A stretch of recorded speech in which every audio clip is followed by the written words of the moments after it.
The very word secrecy is repugnant in a free and open society, and we are, as a people, inherently and historically opposed to secret societies, to secret oaths, and to secret proceedings.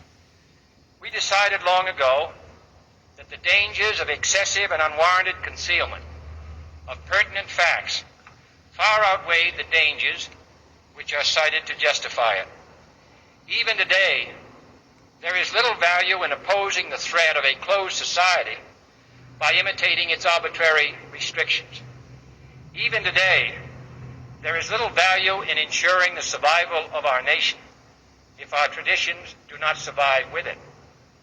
And there is very grave danger that an announced need for increased security will be seized upon by those anxious to expand its meaning to the very limits of official censorship and concealment. That I do not intend to permit to the extent that it's in my control.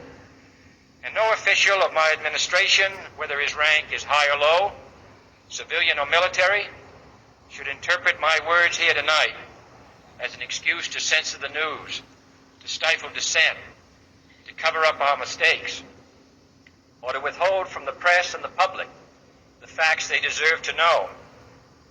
For we are opposed around the world by a monolithic and ruthless conspiracy that relies primarily on covert means for expanding its sphere of influence, on infiltration instead of invasion, on subversion instead of elections, on intimidation instead of free choice, on guerrillas by night instead of armies by day. It is a system which has conscripted vast human and material resources into the building of a tightly knit, highly efficient machine that combines military, diplomatic, intelligence, economic, scientific, and political operations. Its preparations are concealed, not published. Its mistakes are buried, not headlined. Its dissenters are silenced, not praised. No expenditure is questioned, no rumor is printed, no secret is revealed. No president should fear public scrutiny of his program, for from that scrutiny comes understanding, and from that understanding comes support or opposition, and both are necessary. I am not asking your newspapers to support an administration, but I am asking your help in the tremendous task of informing and alerting the American people. For I have complete confidence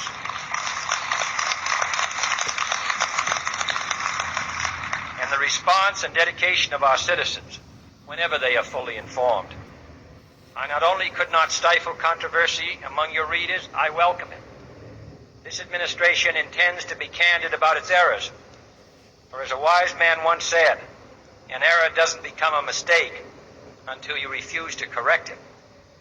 We intend to accept full responsibility for our errors, and we expect you to point them out when we miss them. Without debate, without criticism, no administration and no country can succeed, and no republic can survive. That is why the Athenian lawmaker Solon decreed it a crime for any citizen to shrink from controversy. And that is why our press was protected by the First Amendment, the only business in America specifically protected by the Constitution, not primarily to amuse and entertain, not to emphasize the trivial and the sentimental, not to simply give the public what it wants, but to inform, to arouse, to reflect, to state our dangers and our opportunities, to indicate our crises and our choices, to lead, mold, educate, and sometimes even anger.